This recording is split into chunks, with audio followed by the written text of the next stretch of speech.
భారతీయ వివాహ వ్యవస్థకు ప్రపంచంలోనే ఓ గొప్ప స్థానం ఉంది. భార్య భర్తలు నూరేళ్లు తోడు నీడగా ఒకరికొకరు జీవించాలని కోరుకుంటూ పెద్దలు పెళ్లిళ్లు జరిపిస్తుంటారు. అనుకోని కారణాల వలన అందులో కొన్ని మధ్యలోనే విడిపోతుంటాయి. విభేదాల కారణంగా కొంతమంది విడిపోతే విధి కొన్ని జంటలను దూరం చేస్తుంది. అలా భాగస్వామి దూరమైన తర్వాత వితంతువుగా మిగిలి ఒంటరి ప్రయాణం సాగించడం చాలా కష్టం.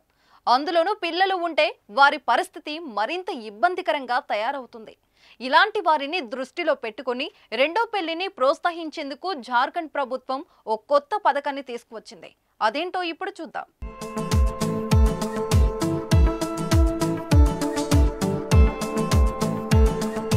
భర్త చనిపోయిన చాలా మంది మహిళలు రెండో పెళ్లి చేసుకోవడానికి ఇష్టపడరు.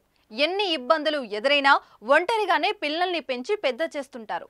ఈ క్రమంలో తమ సుఖ సంతోషాల గురించి అస్సలు పట్టించుకోరు. పైగా సమాజం కూడా అన్ని కట్టుబాట్ల పేరుతో రెండో పెళ్లిని చిన్న చూపు చూస్తుంది. అలాంటి మహిళలకు భరోసా కల్పిస్తుంది జార్ఖండ్ ప్రభుత్వం. విధ్వా పునర్వివాహ ప్రోత్సాహనను యోజన పేరుతో వితంతులు రెండో పెళ్లి చేసుకునేలా ప్రోత్సహిస్తుంది. పెళ్లి చేసుకుని ఈ సర్టిఫికేట్ ని చనిపోయిన మరణ ధృవీకరణ పత్రాన్ని సమర్పిస్తే వారి ఖాతాలో 2 లక్షల రూపాయలు జమ చేస్తుంది. అయితే ఈ పత్రాలను పెళ్లైన ఏడాదిలోపే సమర్పించాల్సి ఉంటుంది. ప్రభుత్వ ఉద్యోగులకి, పెన్షన్లు తీసుకునే వారికి ఈ పథకం వర్తించదు.